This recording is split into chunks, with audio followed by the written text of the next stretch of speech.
हमें सोचना चाहिए कि हम कहाँ पे गलत हैं। वो तो उनसे तो गलतियाँ हो गई हैं, लेकिन हम अपनी गलतियों का एहतसाब भी तो कर सकते हैं।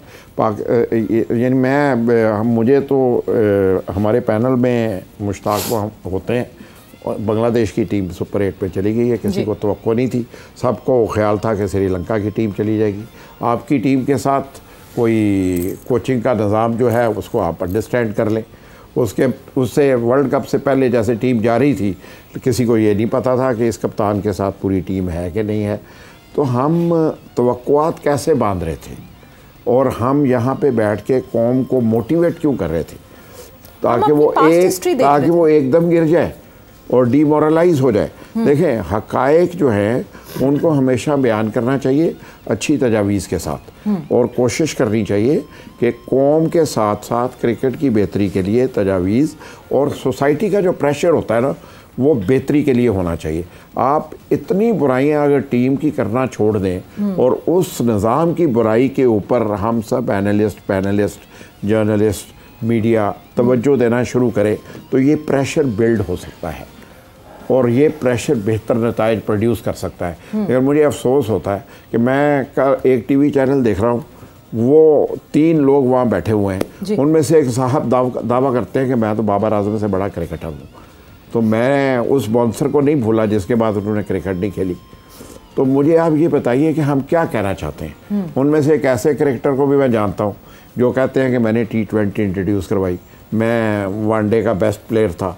भाई, आप किस तरह माइनस हुए, कैसे एलिमिनेट हुए? तो हम सबको इन चीज़ों पर गौर करने की ज़रूरत है कि हम कैसे बेहतर हो सकते हैं। मेरे नज़दीक एडमिनिस्ट्रेशन, क्रिकेट 2 अलग चीज़ें हैं, और हम इन दोनों को अलग अलग ले के चलना चाहिए और एक दूसरे के काम में मुदाखलत नहीं करनी चाहिए। क्रिकेट बोर्ड की जो एडमिनिस्ट्रेशन है वो एंटायरली डिफरेंट है, क्रिकेट टीम की जो एडमिनिस्ट्रेशन और मैनेजमेंट है वो बिल्कुल अलग काम है। हमें इनको डिफ़ाइन करने की ज़रूरत है, और उसके बाद बच्चों को इंफ्रास्ट्रक्चर देने की ज़रूरत है। आपको स्कूल क्रिकेट पे तवज्जो देने की ज़रूरत है, इंटर कॉलेजेस की ज़रूरत है, इंटर सिटी की ज़रूरत है, इंटर यूनिवर्सिटीज़ की ज़रूरत है। मुझे इत्तफ़ाक़ है कि मैंने पंजाब यूनिवर्सिटी में क्रिकेट को देखा है बहुत करीब से। आप यकीन मानिए कि उससे पहले वहाँ पे ट्रायल के लिए 100-150 बच्चे आते होते थे। मैंने कोशिश की, I put my best effort, तो मैंने 1200 बच्चों को ट्रायल पे आते देखा है, 1400 बच्चों को ट्रायल पे आते देखा है।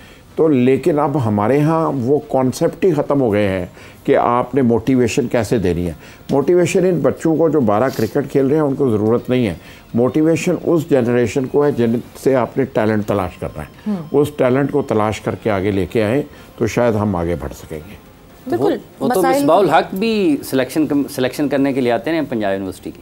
जी, मिसबाउल हक भी आते रहे, बाकी भी तमाम दोस्तों को हमने हमेशा रिक्वेस्ट की, इनसे इंस्पायरेशन लेता है ना यंगस्टर, जब इंस्पायरेशन लेता है, अपने स्टार्स को अपने साथ देखता है, तो उसका एक जज्बा ज़रा डिफरेंट होता है। और मैंने वैसे क्रिकेटर्स को कभी नहीं देखा कि वो कभी माइनस होते हों। वो जहाँ कहीं कौम को ज़रूरत होती है उनके साथ खड़े होते हैं।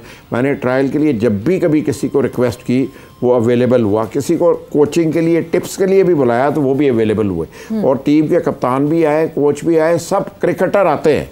उनके अंदर ये स्पोर्ट्समैन स्पिरिट मौजूद होती है, लेकिन वो हैं तो पाकिस्तानी ना। जो हमारा कल्चर है, हमारी आदतें हैं, हमारी जबलत है, वो तब्दील तो नहीं होती। हम हसद का शिकार भी होते हैं, सिस्टम भी बिगड़ता है, तो इसे मेंटली स्ट्रॉन्ग करने की ज़रूरत है, और वो आपको बनाना होता है। क्रिकेटर भी बनाना पड़ता है, उसके बाद उसको एक अच्छा इंसान भी बनाने पे काम करना पड़ता है।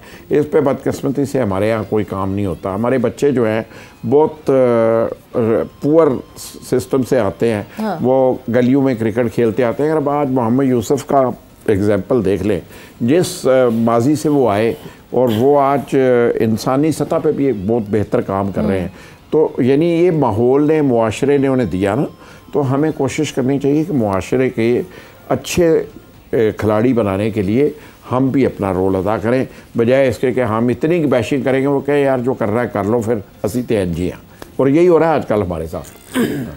परफॉर्मेंस तो है, अब ऐसी इस परफॉर्मेंस पे किस तरह जस्टिफाई करेंगे, ये सारी प्रॉब्लम्स हैं वसीम। प्रॉब्लम्स ये हैं, grass root level is one very big issue. आप साबिक चीफ सिलेक्टर रहे, क्या आपको वो फ्लो ऑफ सप्लाई में मसला हुआ जब प्लेयर्स की डिमांड थी मगर वो सप्लाई उस तरह नहीं आ रही थी? देखिए, आप वो स्पेसिफिकली कोई एक आध एरिया की आप बात करेंगे तो शायद हमें कुछ स्पिनर्स का जैसे एक मौके पे हमें लग रहा था कि कमी आ रही है, लेकिन बात देखें ये है कि सिस्टम तभी कामयाब हो गए ना जब आप उनको चलने देंगे। हर साल अगर आप सिस्टम चेंज करेंगे, उसके अंदर कंटिन्यूटी नहीं होगी, उसको डिफरेंट डायरेक्शन आप दे देंगे तो उसके रिजल्ट्स फिर आपको नज़र नहीं आते। कोई भी सिस्टम लाएंगे एक साल में आपको रिजल्ट्स नहीं वो देगा, उसमें तो 3 साल उसमें लगेंगे, 4 साल लगेंगे। देखिए चौधरी साहब जो बात कर रहे हैं ना, basically we don't have a sports culture. जब तक कि हम स्पोर्ट्स कल्चर डेवलप नहीं करेंगे, अगर हम एक्सपेक्ट करेंगे कि क्रिकेट बोर्ड ने यूनिवर्सिटी क्रिकेट भी करानी है, स्कूल क्रिकेट भी करानी है, हॉकी वालों ने हॉकी भी करानी है, नहीं, जब तक कि इन इदारे ये खुद इन्वेस्ट नहीं लेंगे। ऊपर से एक पॉलिसी आनी चाहिए जी कि यूनिवर्सिटी क्रिकेट यूनिवर्सिटी रन करे, HEC रन करे, हॉकी है, जितने भी स्पोर्ट्स हैं, जो मेन चीज़ है, जो सबसे जिस चीज़ की कमी है वो डेफिनेटली मतलब जैसे चौधरी साहब ने कहा वो हमारा इंफ्रास्ट्रक्चर है। देखिए एक अब क्या होता है कि आप यूरोप में चले जाएं, किसी और मुल्क में चले जाएं, ऑस्ट्रेलिया चले जाएं, उनके स्पोर्ट्स कल्चर मशहूर है। क्यों मशहूर है जी? कि आपको पता है कि एक कम्युनिटी के अंदर मतलब एक कोई छोटा सा इलाका है, आप उसमें बच्चे को आपको चूज़ करना है जिसको हॉकी खिलानी है, टेनिस खिलानी है, फुटबॉल खिलानी है, क्रिकेट खिलानी है या कोई और स्पोर्ट, वो सारे इर्द गिर्द आपके पास फैसिलिटीज़ मौजूद है। हॉकी ग्राउंड भी मौजूद है, क्रिकेट ग्राउंड भी मौजूद है, स्क्वाश भी है, सारी चीज़ें हैं। तो जब हमारे पास ये ऑप्शंस आएंगे तो उसके बाद स्पोर्ट्स कल्चर एक डेवलप होगा। फिर आप भी अपने बच्चों को कहेंगे भाई डिफरेंट स्पोर्ट्स में ही डालना है इनको या क्रिकेट में ही डालना है, जिसमें आप वहाँ पे भेजें। अभी आपको सोचना पड़ता है, मतलब बहुत सी कॉलें मुझे आती हैं, सोहेल को भी आती होंगी, यार बच्चा हमारा बड़ा अच्छा क्रिकेट खेल रहे हैं, इसको हम कहाँ लेकर जाएं? बिल्कुल। तो पहला सवाल मेरा उनसे होता है आप रहते कहाँ हैं? हाँ। क्योंकि वो एरिया के नज़दीक कौन सा पड़ेगा, वो बाज़ दफ़ा 2 घंटे दूर होता है, कोई दफ़ा घंटा दूर होता है, तो आपकी आधी जो इंस्पिरेशन है वहीं पे रुक जाती है, मोटिवेशन बच्चे की रुक जाती है, पेरेंट्स की रुक जाती है, क्योंकि इट्स नॉट इजी कि आप एक बच्चे को 1 घंटा दूर ग्राउंड पे लेके भी जाएं। ये देखिए ये मसले तो हैं वसीम, ये ग्रास रूट लेवल के मसले हैं, ये इश्यूज हैं, ये इश्यूज हम बहुत अरसे से एड्रेस भी कर रहे हैं, but over the period of time कुछ हो नहीं रहा। टीम तो कम्पीट करेगी, वर्ल्ड इवेंट्स पे जाएगी, या तो फिर हम टीम को रोक लें, टीम को जाने ना दें कहीं और इन ग्रास रूट लेवल पे काम करें, मगर जब टीम जाएगी तो ऑब्वियसली लोगों की उम्मीदें भी बढ़ेंगी और डिमांड भी होगी। एक वक्त एक ब्रेक का हुआ है, ब्रेक पर जा रहे हैं, ब्रेक से वापस आएंगे तो कॉन्वर्सेशन को आगे बढ़ाएंगे। एंड वेलकम बैक टू जोर का जोर। डिस्कशन हमारी हो रही थी कि ग्रास रूट लेवल पे ही जब इशू है तो फिर आगे इस मेन टीम को कैसे हम ब्लेम कर सकते हैं। जब एक इमारत सोहेल, एक इमारत की जो बुनियाद है वही अगर कमज़ोर होती है तो ऑब्वियसली हम एक उस पर जितनी लंबी जितनी ऊंची इमारत जो है वो खड़ी कर दें, ऑब्वियसली वो शेकी रहेगी।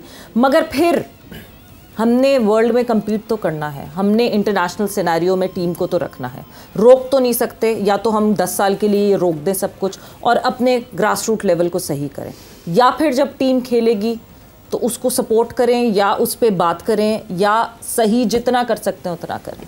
देखिए सवेरा, ये तो हमारी हिस्ट्री रही है। हम जितने मतलब मैं आपके सामने बैठा हूँ, वसीम भाई मुझसे पीछे वाले बैच के हैं, उससे भी पहले भी लोग आए, तो हम अब तो सिस्टम थोड़ा सा बेहतर फैसिलिटीज़ के हिसाब से अगर मैं देखूं, एकेडमीज़ का कल्चर आ गया है।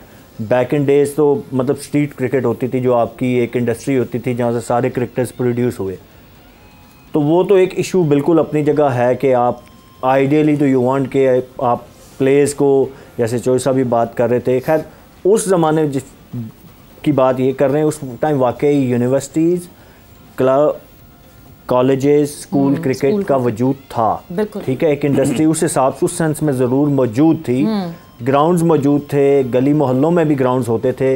अब जो प्रॉब्लम आ गया है बिकॉज ऑफ दीज सोसाइटीज़ और ये जो कल्चर बना कमर्शियल करने का चीज़ों को, तो वो ग्राउंड्स ख़त्म हो गए। जहाँ जहाँ ग्राउंड से, अगर मैं हमेशा अपने जिस इलाके में मैं रहता था वहाँ की मिसाल देता हूँ, 2-3 ग्राउंड छोटे छोटे थे, बट दे वर देयर कि जहाँ पे बच्चे स्कूल से वापस आके क्रिकेट खेलते थे या जिसने जो स्पोर्ट खेलनी थी, तो अब वो ख़त्म हो गए। तो सेम गोज़ टू एवरीवेयर। आप अपने कराची में आप अगर जमी पली हैं तो वहाँ अगर देख लें तो वहाँ पे भी आई एम श्योर यही हाल हुआ होगा कि जो छोटे छोटे ग्राउंड्स थे वहाँ पे भी सोसाइटीज़ या बिल्कुल कमर्शलाइज होगी, तो वो चीज़ें शादी हॉल बन गए, शादी हॉल बन गई, चीज़ें ख़त्म होगी। वो तो एक इशू अपनी जगह है ही है। बाकी जो दूसरी चीज़ आप कह रही हैं कि ऑब्वियसली आपने कम्पीट तो करना ही है, ठीक है, वो इंफ्रास्ट्रक्चर एक अलग चीज़ है कि आपने डेवलप करना है, ठीक है, वो अलग है, लेकिन इस करंट रिसोर्सेज के साथ आपने कम्पीट कैसे करना है वो एक डिफरेंट सवाल है। तो हम कम्पीट करते रहे, ऐसा नहीं कि अभी लास्ट 2 सालों में हमारी परफॉर्मेंस 19-20 हुई है, उसके पीछे अगर आप देखें तो इसी टीम ने फाइनल भी खेला वर्ल्ड कप का, हमने सेमीफाइनल भी खेला, हमारी परफॉर्मेंस भी अच्छी रही है। तो ऐसा नहीं है कि हमने अच्छा नहीं किया हुआ। अभी मुझे लगता है कि हमें इसी सिस्टम में रह के चीज़ों को बेहतर करने की ज़रूरत है। इसलिए हम जिस दिन से यहाँ बैठे हुए हैं, हमने किसी सिंगल इंडिविजुअल को टारगेट नहीं किया कि फलां प्लेयर की वजह से आ रहे हैं या प्लेयर्स की वजह से आ रहे हैं। It's not about players, it's about system.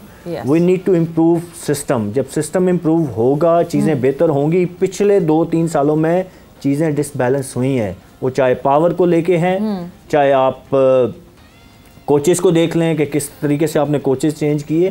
तो इनकंसिस्टेंसी है सिस्टम में। आपने सिस्टम को कंसिस्टेंट करना है, तो आई एम श्योर कि इन्हीं प्लेयर्स के साथ आप अच्छे रिजल्ट्स प्रोड्यूस कर सकते हैं।